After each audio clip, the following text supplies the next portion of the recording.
Hey everybody, Mike. I'm going to be showing you some compositing techniques in Photoshop. Before I start, I just wanted to mention one tip. When I was researching this, part of my tutorial comes from lynda.com, and I don't know if people here are familiar with that, but it's a very good video tutorial site, and normally it costs like $250 a year. But if you're a Massachusetts resident, you can go to the Boston Public Library and get an e-card. And you can do that right online. You don't have to go in. And once you have that, you have free access to lynda.com. And they have tutorials on Photoshop, photography, anything you could think of. And they're really high quality. I just want to put that tip out there first before I started. Okay, so now I'm going to switch and I'm going to share my Photoshop screen. I think you'll still be able to see me in the corner. Minimize that. So I thought the first thing I'd show you is, it's not strictly compositing, but it's some tools you can use to composite within your image, like remove elements, move elements around, things like that. These are just some of the standard Photoshop tools. I'll start with that. So in this first example, what I'm going to do is I'm going to remove this second group of kids from this photo using something called content aware. So the way you would do this is you start off with a lasso, you draw around the kids, okay? This is what I'd like to remove. And what you do is you go up to Edit, Fill, and it's called Content Aware Fill. And what this is going to do is Photoshop's going to sample the picture and remove the kids and put that pattern there and replace the kids so they're not showing up. So now when I do this, if you notice, it did a pretty good job, but it's not really matching this texture here. It's more pulling texture from this other area. So a technique I learned, what you can do is you can actually kind of help content aware fill out. If you go back up to Edit and Content Aware Fill, this green here, and forgive me if I say a color wrong, I'm colorblind, but this green here is what Content Aware is using to sample this image. And we can do a better job than them. Like we know that we really want to just sample in this area. So what we can do is, if you notice, this has a little minus symbol. And if I drag along here, I can say, don't use this part of the image because this texture isn't matching up. So I can just come in, clean these things up down here too as well. Just kind of give it a better shot at understanding where the actual sample I want to use is. So just get rid of all this, okay, and hit OK. And now I'll deselect the area. Now it had, as you can see, it did a better job where we restricted the area. The algorithms handled it, and now it's virtually exactly the same as the rest of this image. So that's content aware fill. This next one's going to be content aware move. I have this contrail here, and maybe because of composition, I want to move this over to the left. So the same idea, you would start with a lasso around what you want to move, like this, okay? And now instead of content aware fill, I want to do, sorry, let's get the right icon here. I always do this. Content aware move tool. Make sure the mode is set to move. The structure and color, I'll explain these a little bit. Structure has to do with how it preserves the pixels around the selection, and the color is how strong it tries to match the color. So for this example, I have a structure of 5 and a color of 7. And what this allows me to do is I can, sorry, I've got to remove this layer from the previous. So now I can take this, move it over here, hit enter, and again, it does a good job of blending into the other thing. If I take this out, it's virtually, it's been moved over and you can't tell. There's another version of the content move, and it's called extend. And what this does is it actually takes an image and it'll copy that image, but mix it in such a way that it's a seamless texture. So like in this example, you have this these plants here. Let's say you wanted to like fill in this spot right here. Again, you come into the content move tool. You come in and select something like this. Now, instead of move, you're going to do extend. I'm going to make the color a little stronger on this one.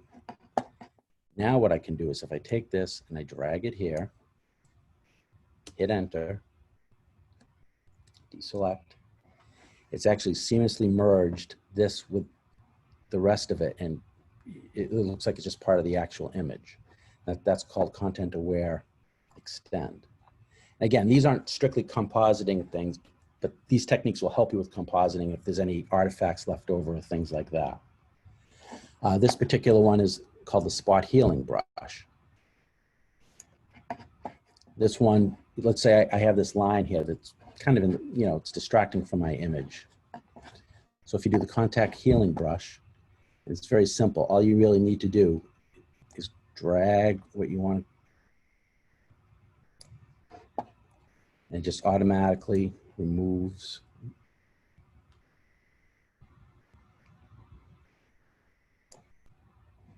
Just removes it from the image. The last pseudo composition tool I like to show you is something called the patch tool. I have this picture of bark with an inchworm here. Let's say you don't like inchworms. So what you would want to do is you'd want to use the patch tool. What that'll do is it'll sample the image from a different area. So I select what I want to remove. Okay. And I just drag, sample the image or something, maybe something like that. Hit enter. And again, it comes in and it seamlessly, take away the, seamlessly melds it in. And now you can't even tell that the inchworm is there. So these are some tools that you can use to help you, compositing. If it isn't perfect, you have some blemishes you need to remove. Okay. Now I'd like to get into some, get rid of this, some sky replacement techniques. So bring in this one.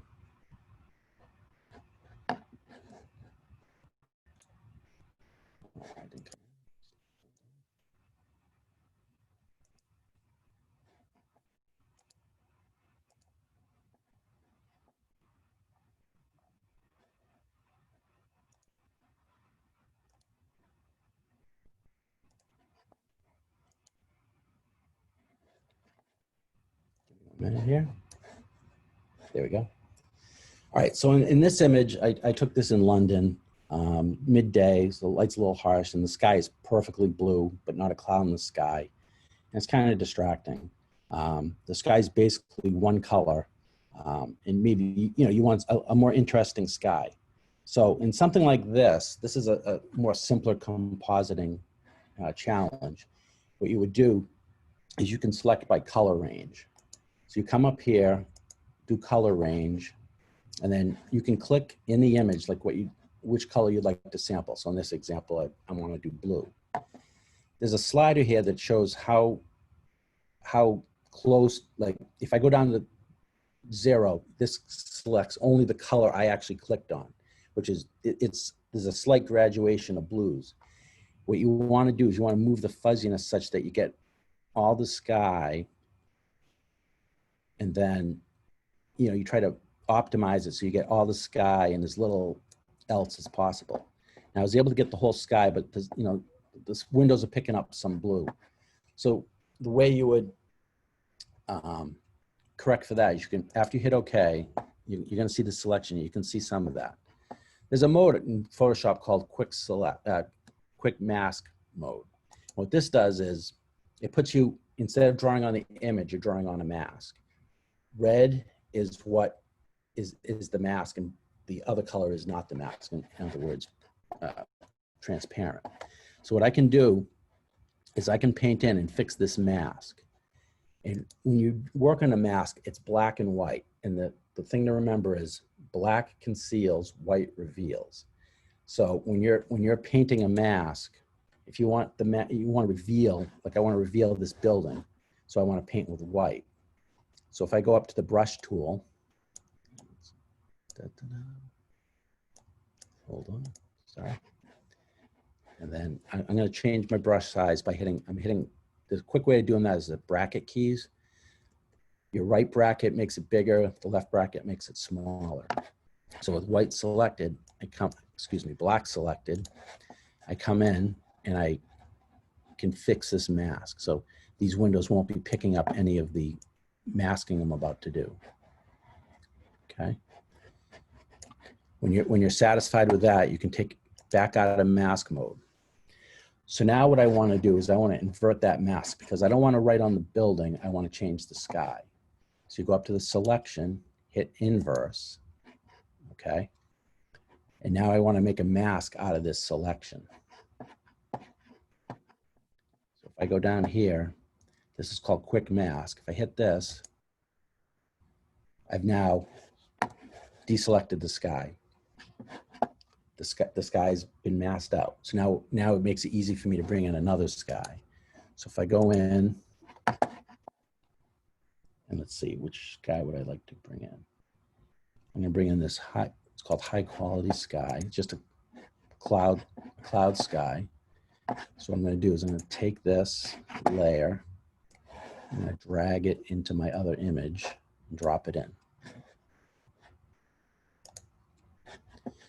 So that now what I'd like to do is I'm gonna transform, I'm gonna scale this so it's bigger. So I can go up to edit, free transform, and just drag this image out. And the other thing I'll do is I'll drag it underneath so you can see. And I can just keep on, do it again. Let me do it. I'll do the, sorry, yep. So then you drag this. You might need to scale it again to fill the whole thing.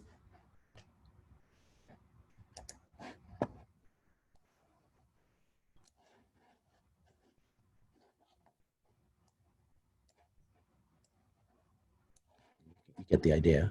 I'm just scaling it.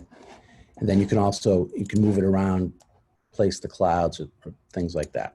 So that's a technique that works if you have like a single color sky. It's easy to bring something in the background.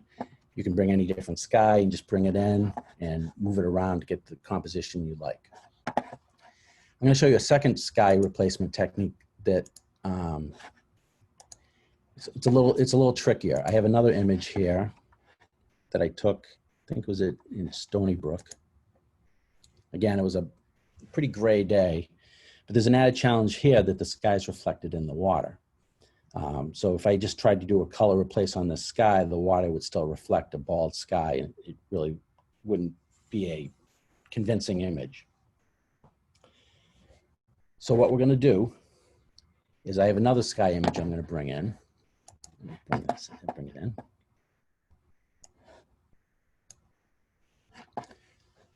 It's again just another set, picture of clouds. I like taking pictures. If there's an interesting sky out there, just taking some sky pictures, and you can just save these and use them, for the days where the sky isn't all that exciting.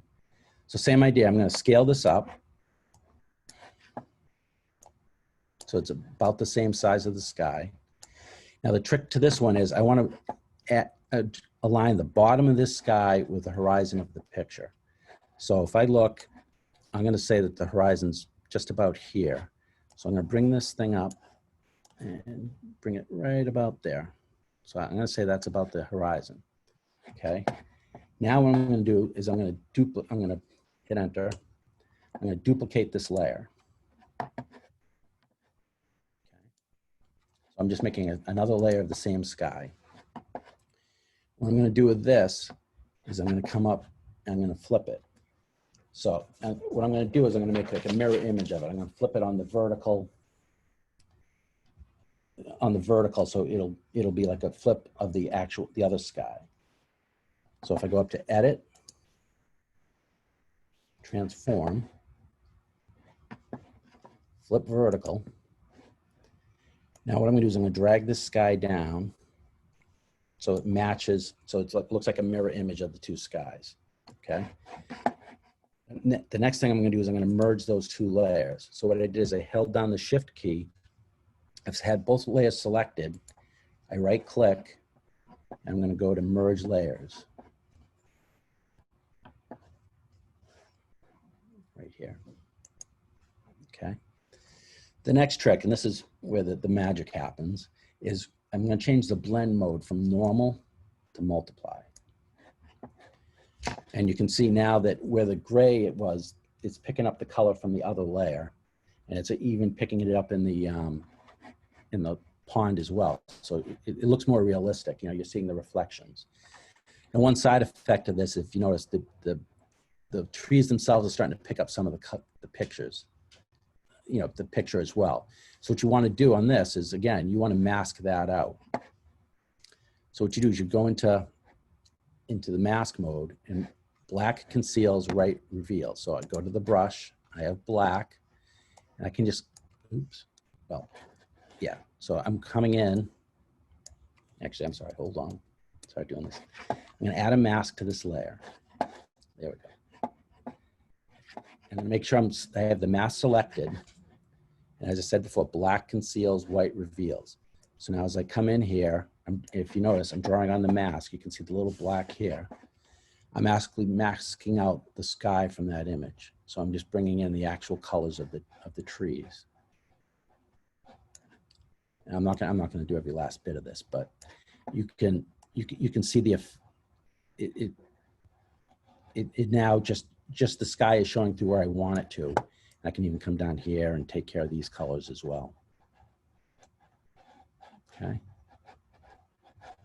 So this is a way of replacing the sky in a more complicated, you know, like if you have a rainy day photo or something, anything with reflections, you can use this trick to get the sky reflected where you want. And again, you could come down here and you can mask, you know, wherever you'd like, you know, maybe even here. You can zoom in and fine tune it as much as you'd like. All right, so that was those are sky replacement. Does anybody have any questions right now or anything from what I've covered so far? I might be going kind of fast. I don't know.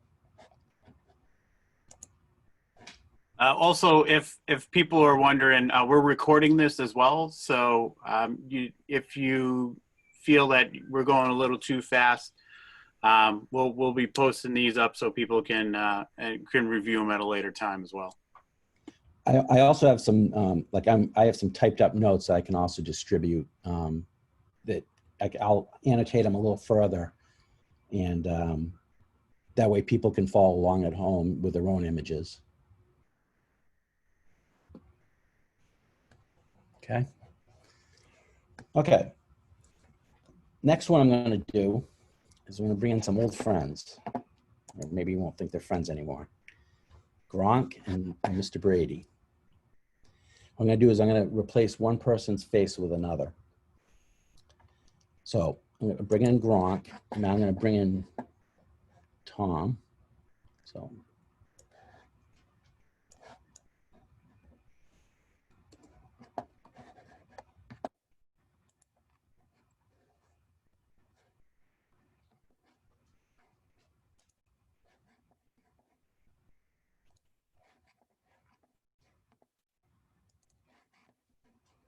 again, I'm going to lasso around his face.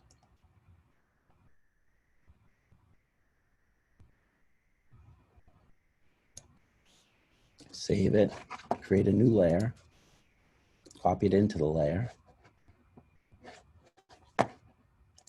bring back the selection, go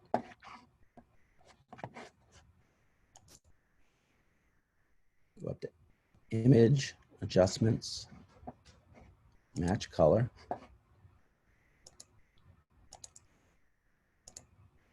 Tom Brady, okay, Tom Brady, turn off Gronk for right now, select, modify, contract the image by 5 pixels.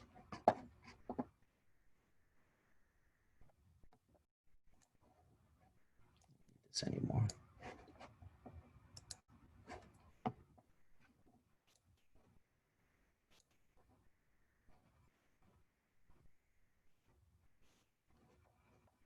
change the opacity so I can make the sizes correct.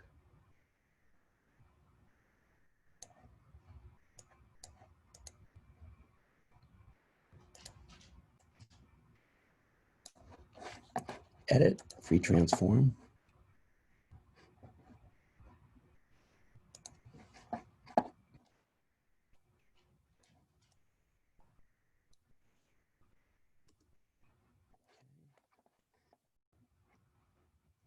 Come over to Tom, turn this off.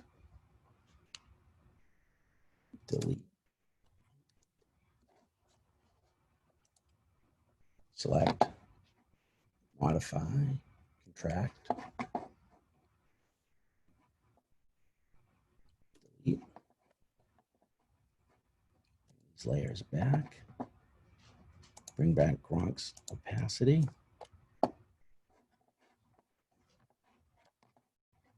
Select the two layers.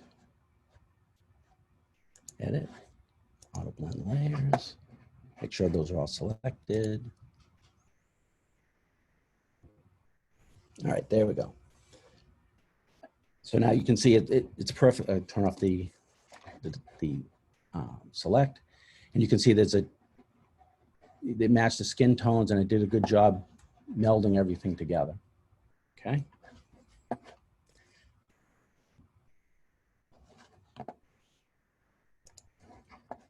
Okay, so now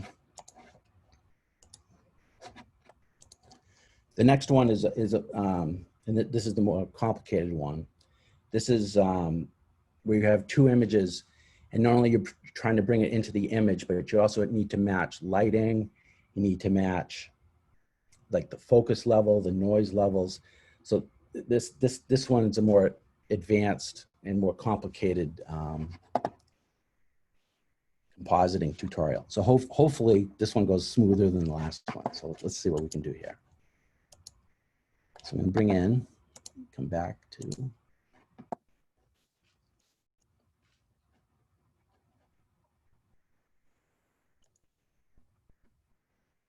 I'm going to bring in this background.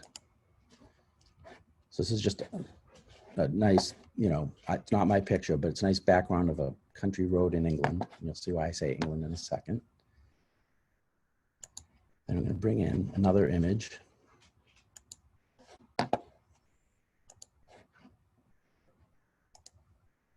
Nice Volkswagen. So the first thing we want to do with this is we want to select the car in this image so we can move it into the other one. So Photoshop has a tool called Object Select. And it's one of the newer tools that uses AI to try to figure out the object. So let's see. I just gotta remember where it is here. Hold on, give me 1 second.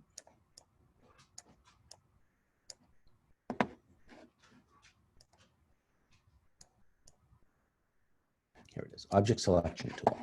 So what you do with this is you just click on the image, and Photoshop does its best, excuse me, you draw a lasso around the image. And what Photoshop's gonna do is try to figure out what I'm interested in. So it takes a little bit of time. So it did a pretty good job. It's got most of the Volkswagen. Now there's a couple of ways you can improve this image. One way is they have on the same thing, they have something called the Quick Selection Tool, which you can come in, let me zoom in a little further here. Like if you look here, it didn't quite get the whole door handle. So you can use this Quick Selection Tool. I lost it again, hold on. To come in and like touch it. And again, you can change the brush size to try to help the accuracy of this. So like right here, it was a little overzealous. So if you hold down the Alt or Option key, you can come in and actually take away from the mask.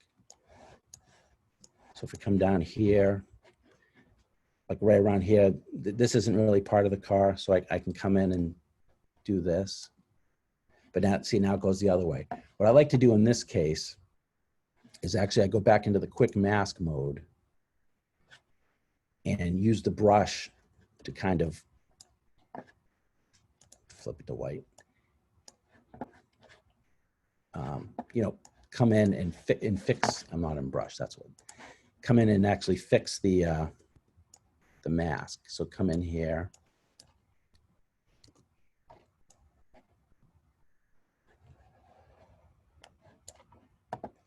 Bring this in.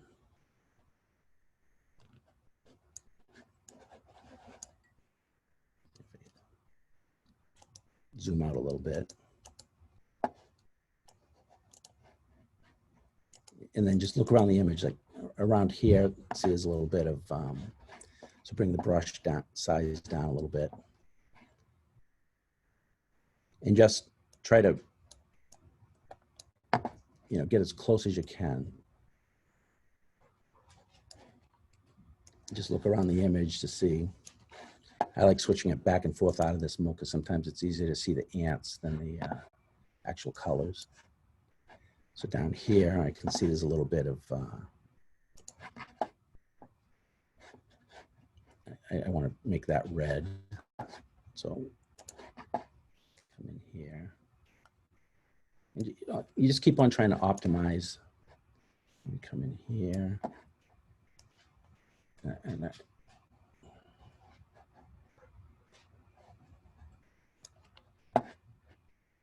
Flip the color back. Take care of that. Come along here.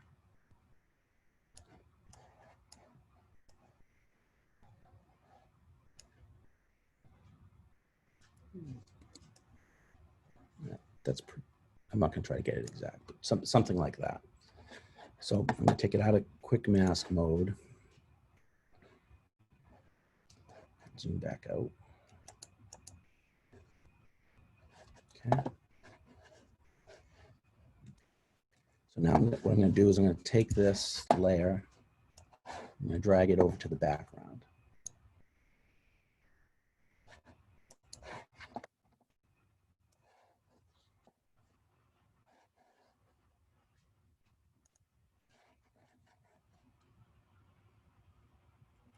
I know, sorry. So once I've done that, skipped a step. I want to make a quick mask of it. So now I just have the car.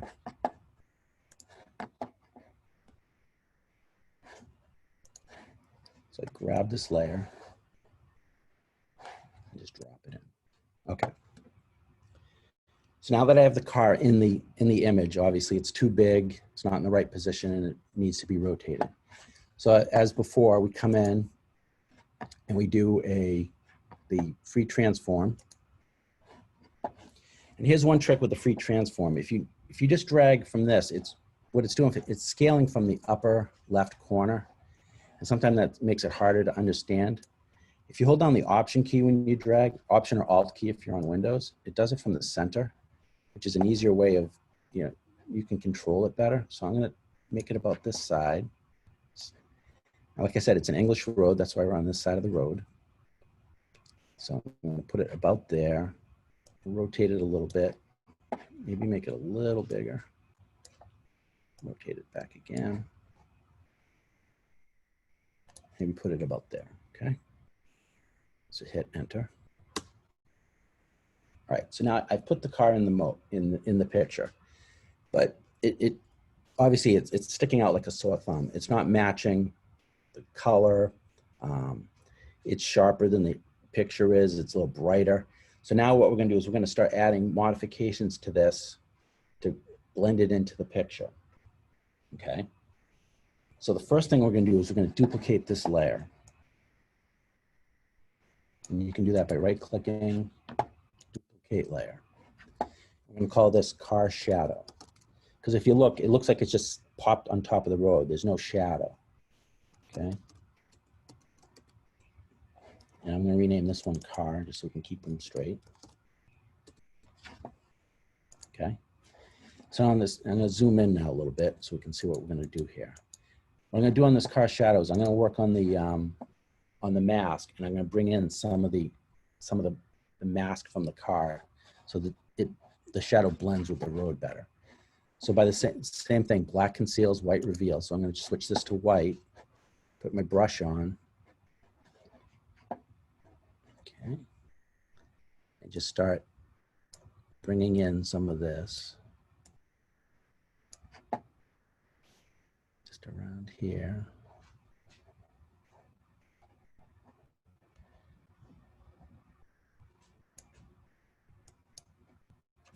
Maybe not quite that much. Just like around the tires, some here.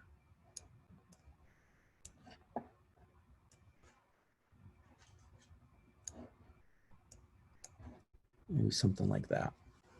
Okay, so that's the first step. Then what we're going to want to do is we need to soften that up a little bit. We're going to blend it in with the other, like the background image. So what I'm going to do is I'm going to double click on this. And there's this blend mode. Now, the way this works is if a color is darker than a certain color, it's going to bring it from the background image. If it's lighter, it's going to bring it from the foreground image.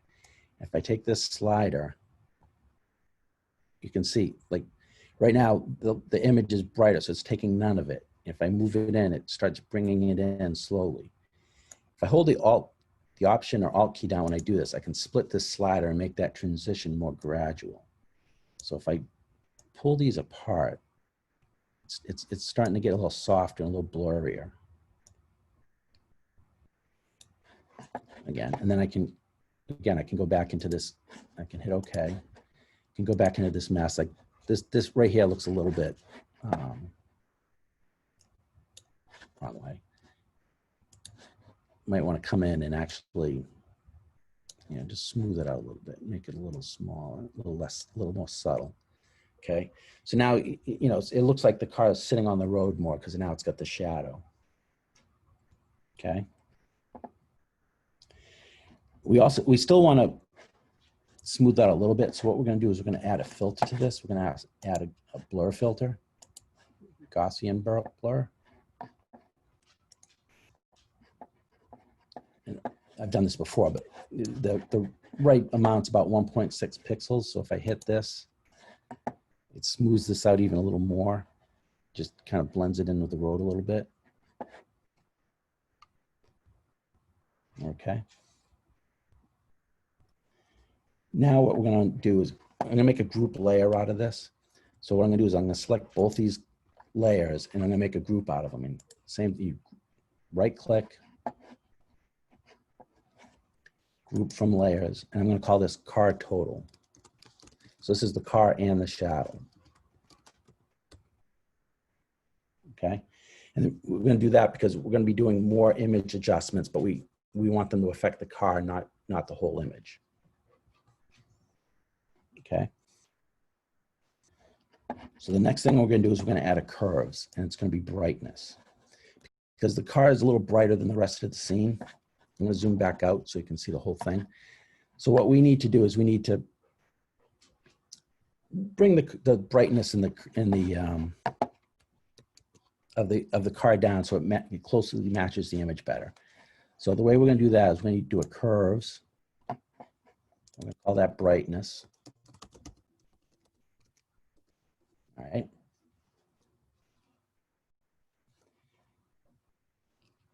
And what we're going to do is we're going to bring this down a little bit so it more closely matches.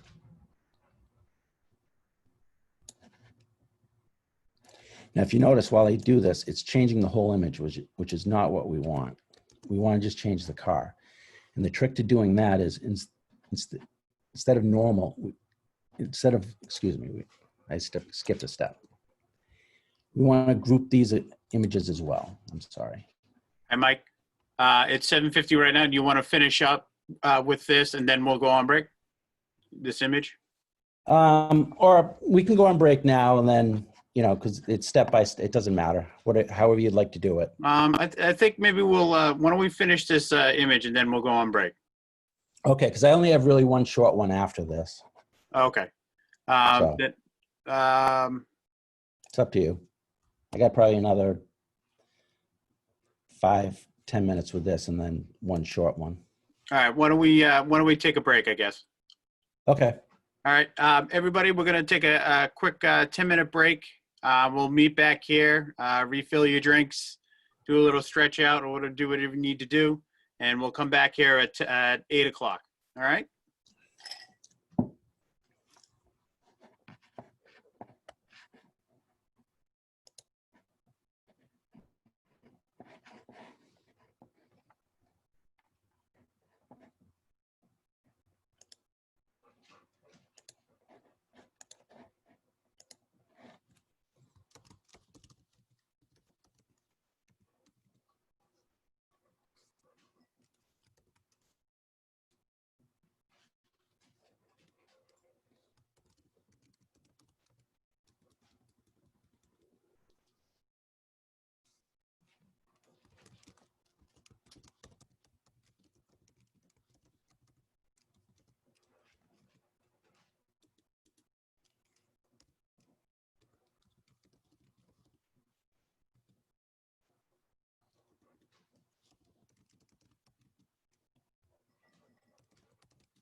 All right, Mike, you Yeah. want to hop back on? Sure. All right. We'll just we'll give like 2 minutes and then see if we can get more people to get back on, and then Yeah. we'll start from there. So, sorry, I had these miskids. Yep, no problem. It's all right. Like I said, I don't know if you saw the in the chat. Like what I could do possibly is, offline record these because it's tough doing them live because like I'm trying to read my notes. I practiced them, but I don't obviously know old enough to do them without looking at the notes. I mean, I think it'd be great one way or the other. They're great to have these. Just obviously there's a lot to go and to process here, and I mean, yeah, if you feel you want to re-record them and then we can upload them for everybody to view them, if that's what you would like to do, that'll be fine. I mean, like I said, there's like 6 of them. I can do them individually. Like I can practice it and then do it right after. Where there's a question from Jean. Okay. She wants to know if you bring the pictures into Photoshop as smart objects. No, normally I'm bringing them in as regular.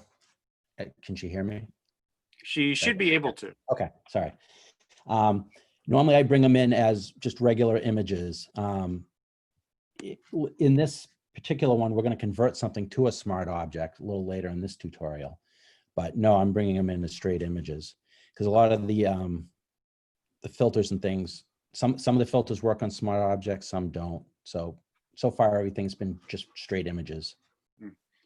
Betty put a comment about you possibly recording some of these sessions, and says it helps seeing you make mistakes because that is what we do. That's nice of her to say. Yeah, it's I mean, it's tough. Yeah, you can go down a path and you just have to back up and start over again. That's what's nice about Photoshop. It lets you undo. That's right. All right. Do you want to start going ahead and we'll just go right till the end? All right. Yeah, we don't have that much more to go. Okay. All right. So I think Thanks, Mike. Before you get started, can I just ask, while everybody's listening, if you want to come back and maybe if people are interested in doing this and maybe just doing like one at a time, I don't know if it's possible, we can discuss it, if we can kind of be interactive where people can do it along with us. That might be good. Yeah. And you just do like one, whatever, whether it's, changing faces or doing what we're working on now. Sure. It's just a thought, and you guys, that are watching, just, give me a shout out and let me know if that's something that you'd be interested in, like email me or whatever, or type it in the chat and let me know if that's something you'd be interested in. Then we can try to work it out with Mike and see if he's willing and able to do that. Do you think that would work, Mike? Yeah, I think it would be easier because if you're doing one at a time, I can go over it a few times and get it down pat. Where there's like 6 of these, I can't keep them all in my head, and that's part of the lack of smoothness.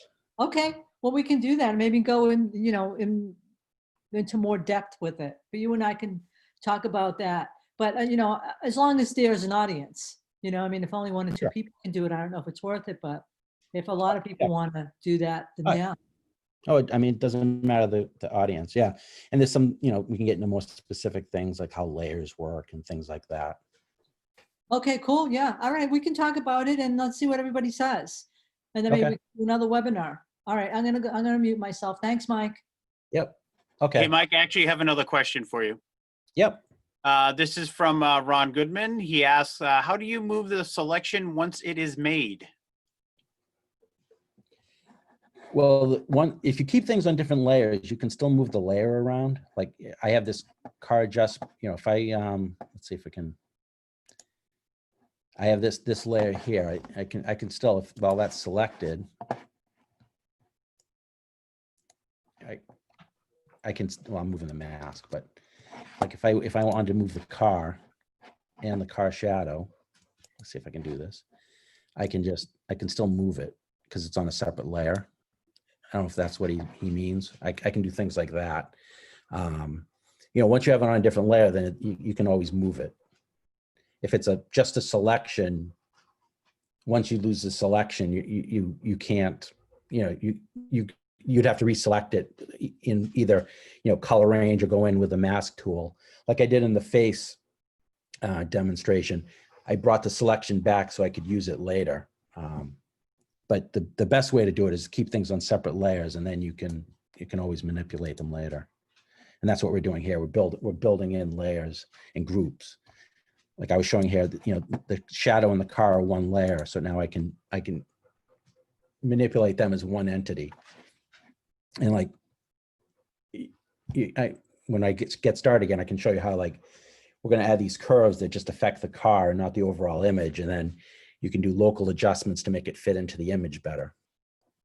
I think I saw another question pop up, maybe.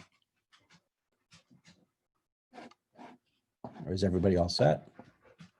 Yeah, I don't see any other questions. Okay, I just saw something, some number changed. Okay. Okay, so as I left off, I had just added this curves to adjust the brightness of the car. And if you notice, when I play with this, all right, let me get back here.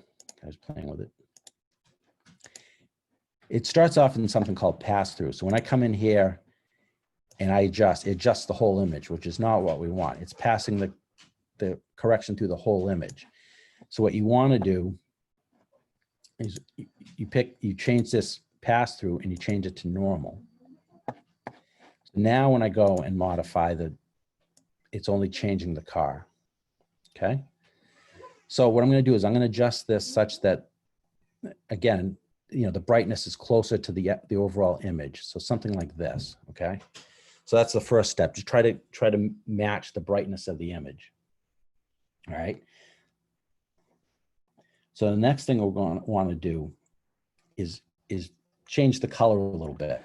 Try to make the color match. All right. So it's the same idea. We're going to add another curve.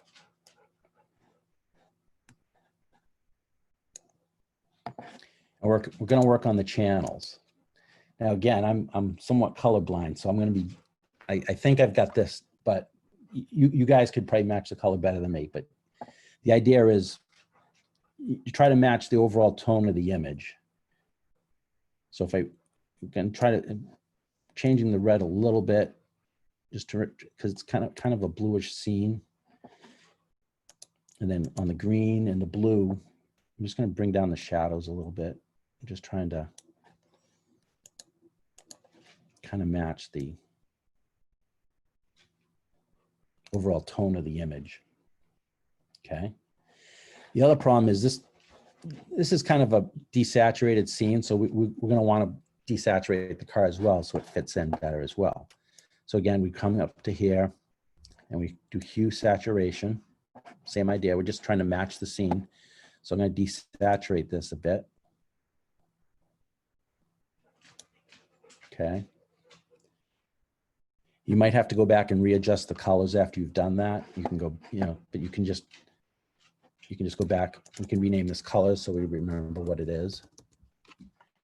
And you can go back and adjust the, maybe the blue needs to come down a little bit, something like that. So again, what we're doing is we're hitting each part of the image and trying to match it to the source image. Another one is the contrast. This image doesn't have as much contrast as the car does. So same idea. We can go in and make another curve.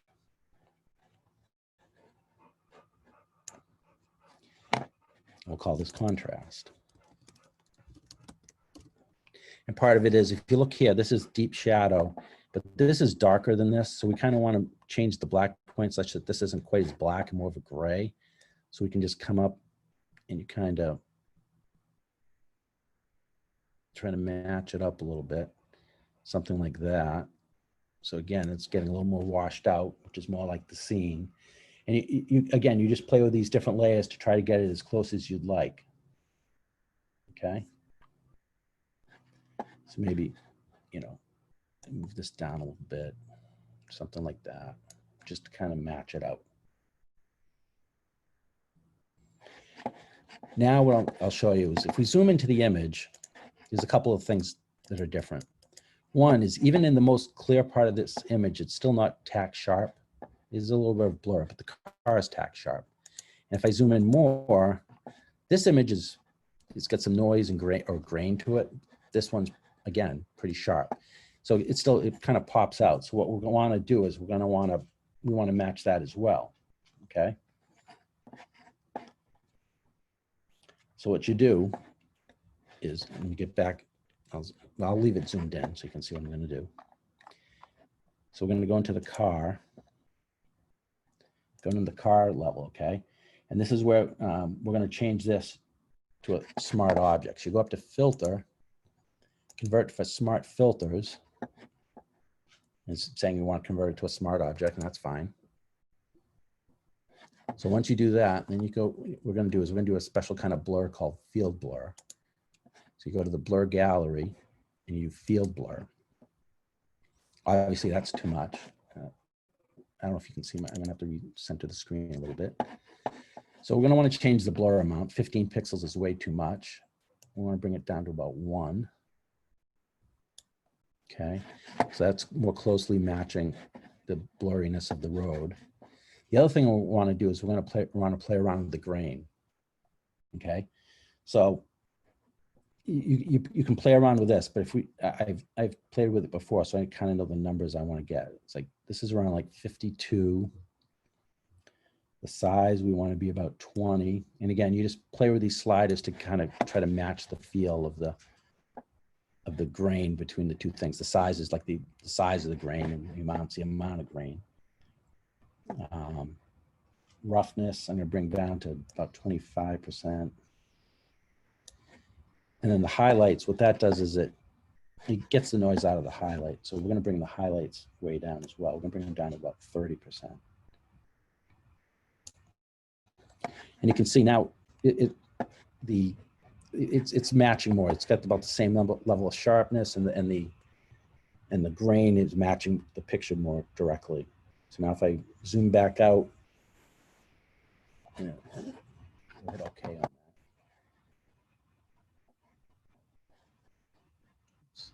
Hold on, it's getting in my way here.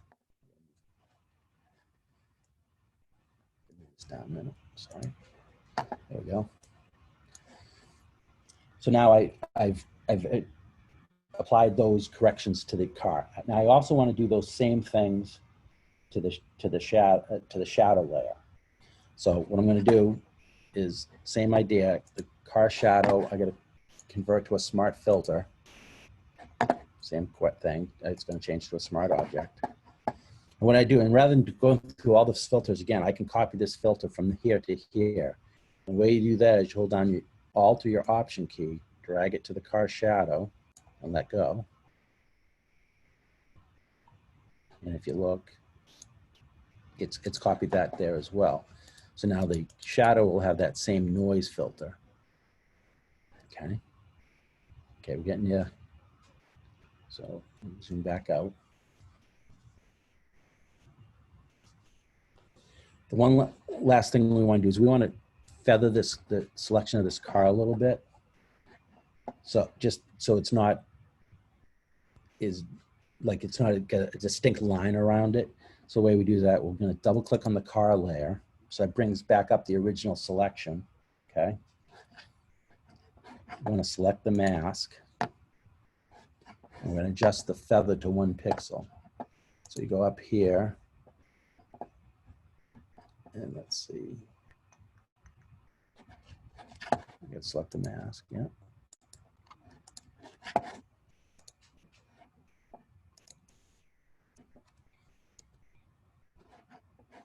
And we change, let's see, where's the feather?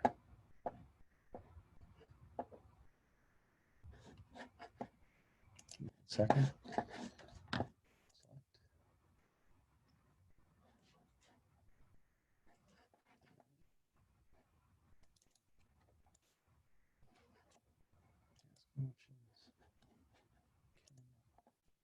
So feather 1 pixel. And then what? And this isn't intuitive, but you have to, after you've done that, you actually have to save that.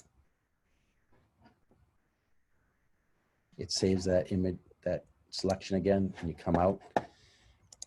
And now it's not as, it's got a little bit of a feather to it, so it's not popping out as much in the scene. Now, the one last thing you want to do is to tie the whole image together. You should try to apply an overall effect. And that what that does is it ties the image together and gives it like a unified look and feel. So what we will do is, let's go back up. I'm going to collapse these layers. And I'm going to do a color lookup, okay? And what this does is it gives an overall feel to the image. You can do something like foggy night or drop blues. You look for one that kind of brings the whole image together, and what does it just, it applies the same effect over the whole image, and that kind of unifies the image. And again, you can play around with it more. You can work on the selection more. You can come in and, you know, like you could do I could have done a better job with this shot a little bit. That's a little sharp, but you get the idea. You want to like try to match the mood of the scene, the shadows, the tone, the contrast, the saturation, and you just do it by layer by layer and adjust what you need to, so it fits into the scene. Okay. Get out of that. I have one last demonstration. Okay. Bring both of these pictures in. Anybody that's taken pictures of kids knows it's hard to get them all looking in the same direction at the same time. In this example, I'm bringing both pictures. Give me 1 second.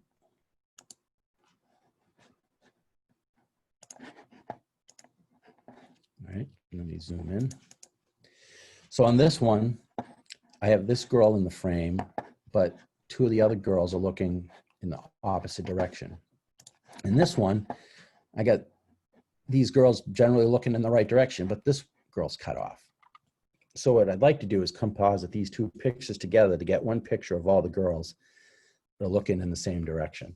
And Photoshop has a feature called photo merge that does a good job with this. And we're going to tweak a little bit to make the image exactly how we want it. So the idea is I brought both pictures in. You go up to File, Automate, Photo Merge, okay? Leave it on auto. Hit this button, Add Open Files. Make sure Blend Images together is selected, and then hit OK. And Photoshop will do an analysis. And it actually did a pretty good job. If you look at the original layers, you got this and this, and it came up with this, which got these kids in, got her in the frame, her in the frame. The only unfortunate thing is I would have rather had the girl in the middle looking forward. So what we can do is we can adjust the mask such that that happens. So here's the first image, and what I'm going to do is I'm going to hold the shift and click, and what that does is it disregards the mask. So you can see without the mask, that's the view of the girl I want. Okay. So what I'm going to do is I'm going to take the mask out of this area to bring that image, allow that part of the image to show through. So again, we're going to select the mask. And if you remember, it's black conceals, white reveals. So I want to go to white, then go to the brush. Okay. I'm going to brush her in just like this. So I'm just taking it from the other image. I can even get this part right. Okay. Now, granted, she's not looking directly at the camera, but you know, of the two shots, that was the best shot. The last step would be to take this and crop it, just to get rid of, you know, when the photo merge did it, it had to rotate some stuff, and there's some extra pixels here that we don't want. So you can come right down, try not to cut her hands off because we know we'd lose points if we do that. Come down, hit crop, and there you go. You have a photo merge. Probably could get a little bit more of a crop just to get rid of those last little bit of pixels. Like I said, I'm trying to keep her fingers. Wanting to snap. Okay, there you go. So that's another tool from Photoshop called Photo Merge that does a lot of the work for you for compositing pictures. You can see it automatically built the mask for the two images. And, you know, all I had to do is tweak a little bit to get the exact image that I wanted. That was my last demo. If anybody has any questions, please feel free.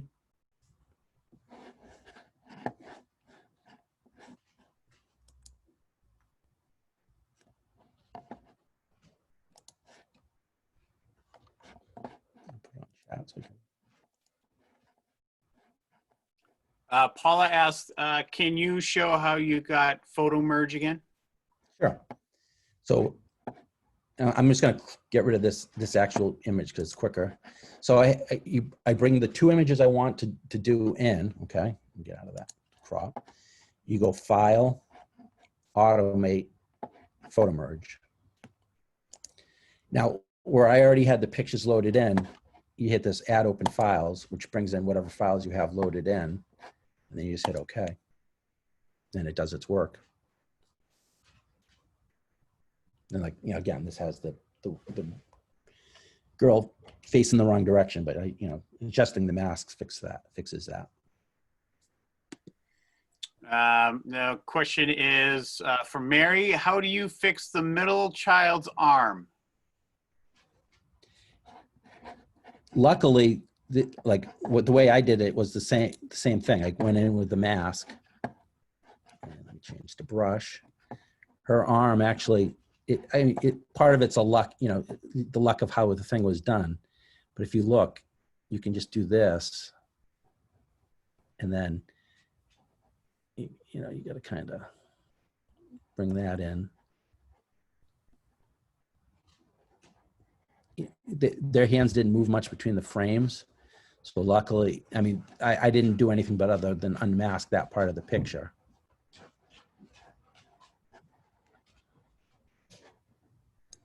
Like that. So it just happened, you know, if as long as the bodies don't move too much between the two frames, let's see if I can, you know, between the two frames, I don't think her body changed that much. So that's what kind of saved it.